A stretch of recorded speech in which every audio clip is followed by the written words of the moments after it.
The U.S. is demanding the immediate release of a former soldier jailed in Russia for spying. A closed-door court in Moscow sentenced Paul Whelan to 16 years in prison. He says police planted a flash drive containing classified information while he was at a friend's wedding 2 years ago. The U.S. ambassador in Moscow says the businessman is innocent. I've described these proceedings as a mockery of justice, and today just confirmed it. An American citizen has been sentenced to a term of 16 years for a crime for which we have not seen evidence. He's not seen the evidence. He was denied the opportunity to present witnesses in his defense. He was denied the opportunity to work cooperatively with his defense counsel, and his defense counsel were appointed for him. They were not defense counsel that he selected. So this is a mockery of justice, at least by American standards. All right, House correspondent Kimberly Halkett joins us now. So, Kimberly, what are we hearing from the U.S. officials about this?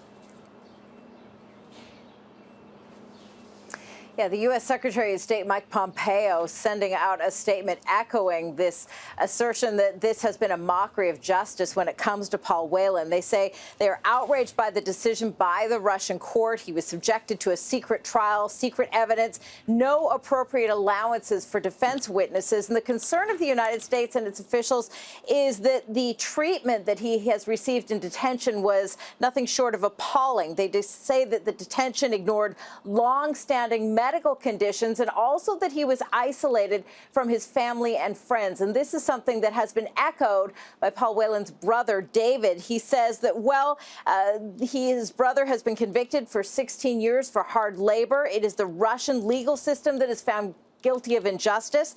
They say that his brother was basically subjected to entrapment, and that they don't expect, even though they are requesting an appeal, that this will be successful. He says that Russia's judges are political, not legal, and they expect to continue to fight for his release. But they know that it now comes down to U.S. government officials, and specifically President Trump. They are calling out for the president's assistance, saying President Trump alone can act to bring Paul home. We hope he will do so swiftly. And the U.S. president does have precedent here when it comes to his efforts. He has secured the release of an American pastor from Turkey, detainees from North Korea, and just 10 days ago, a Navy veteran, a retired Navy veteran in Iran. So there is pressure on the U.S. president, but he so far has been quiet. We expect him in front of the cameras on his agenda today around 18:30 GMT. And of course, we will be watching to see if he comments on the case. Okay, Kimberly Halkett with the latest in Washington, D.C. Kimberly, thank you. Now, political tensions between the U.S. and Russia have been intensifying in the past few years. Allegations of Russian interference in the 2016 U.S. election led to several congressional investigations and a growing mistrust of Moscow. The war in Syria and Russia's support for President Bashar al-Assad further strained its relationship with the U.S. And most recently, Moscow was upset with Washington's plans to lift restrictions on arms deals. The change would allow U.S. defense contractors to sell more American-made drones to countries that have been forbidden to purchase the weapons. Let's bring in Daragh McDowell in London. He's the principal Russia analyst at the global consulting firm Verisk Maplecroft. We appreciate your time very much. So is this something that Donald Trump could fix? Is that possible?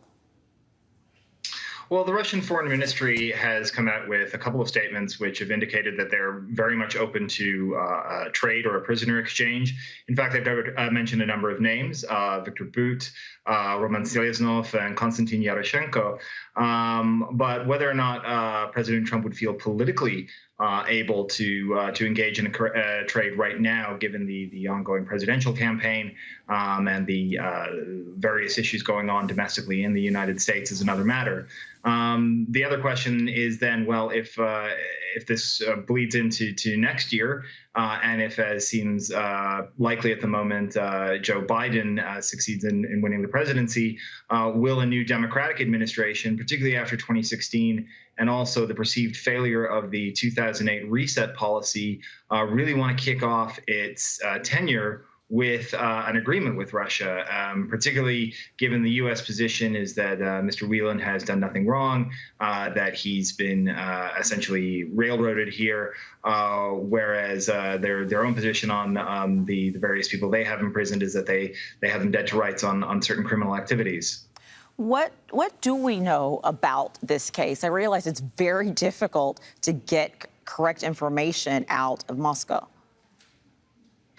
Extremely little at this point. As has been noted, both conveniently due to the coronavirus, but also due to the conditions of these kind of national security related trials. We really haven't seen any of the evidence presented against Mr. Whelan. We really haven't seen the nature of the proceedings against him, and so there's no real way to judge the veracity of what is being charged here.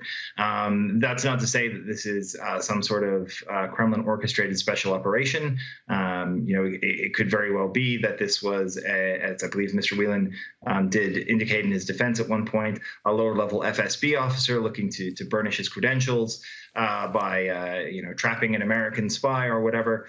But certainly at this point, what really happened is probably something that we're never going to get the full picture on, given the secrecy surrounding this. All right, Daragh McDowell, thank you so much for joining us from London. Appreciate it. Thank you.